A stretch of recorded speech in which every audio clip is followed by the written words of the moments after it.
I kicked her out to take him in my behind. Anal MILFs 4. Written by Tori Westwood. Narrated by Kelly Morgan. I kicked her out to take him in my behind. Backdoor MILFs 4. My lodger Justin had told me about his girlfriend only briefly over dinner. There wasn't much I could say on the matter, but the thought of losing a little bit of him to someone else weighed heavy on my mind. Since he'd moved in, I'd kind of doted on him.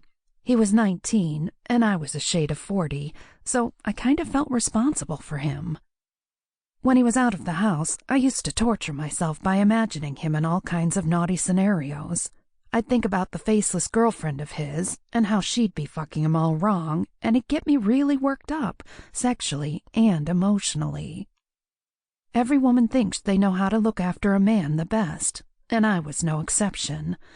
I felt as though Justin needed me to guide him into adulthood, and that I should have a hand in every part of his growth, even the sexual side. I know it was wrong of me, but that's just how I am.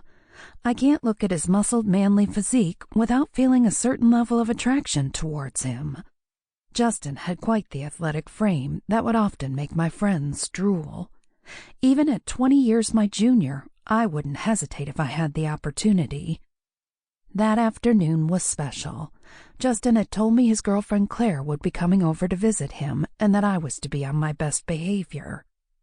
"What do you mean?" I asked. "I'm good, aren't I?" "Sometimes," Justin said, putting his jacket on and getting ready for work.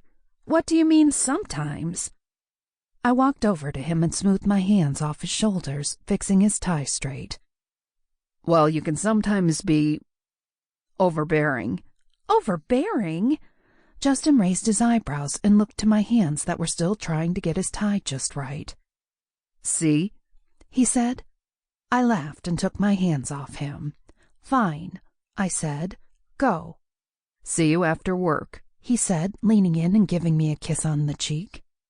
I closed my eyes to his touch and took a deep breath. Every time he got close to me like that, it gave me chills. I never believed he'd have that effect on me when he first moved in. "Have a good day, honey," I called after, watching him close the door behind him. That day, I was more obsessed than ever. I started to imagine his girlfriend coming over and being introduced. I imagined all the things she might say and what I might say in return. And then I started to imagine Justin. Justin with his soft features and rugged, firm muscles. A guy so handsome that I'd feel as though I won the jackpot if he approached me in public. But he was all Claire's. I couldn't stand it. I tried to busy myself, taking a trip to the mall and giving the house a clean until Justin got back later that day.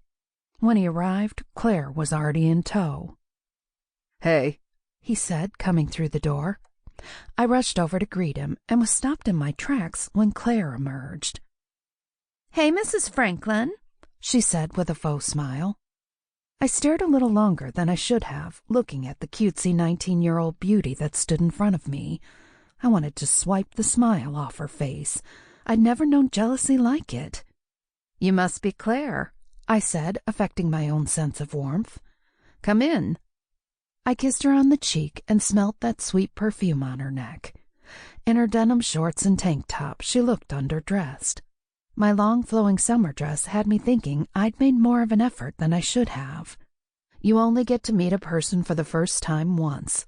I was kind of disappointed already. "We'll be upstairs," Justin said with a smirk, grabbing Claire's hand. "Let me show you my bedroom." She smiled broadly at me. "Nice to meet you."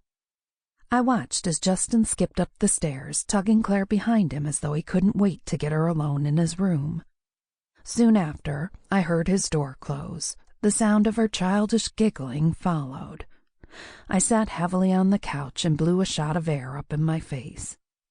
As I listened to them above me, I got more and more animated. I could feel the jealousy and lust bubbling underneath the surface. I turned on the television in the hope it would take my mind off it, but I could still hear them over the volume.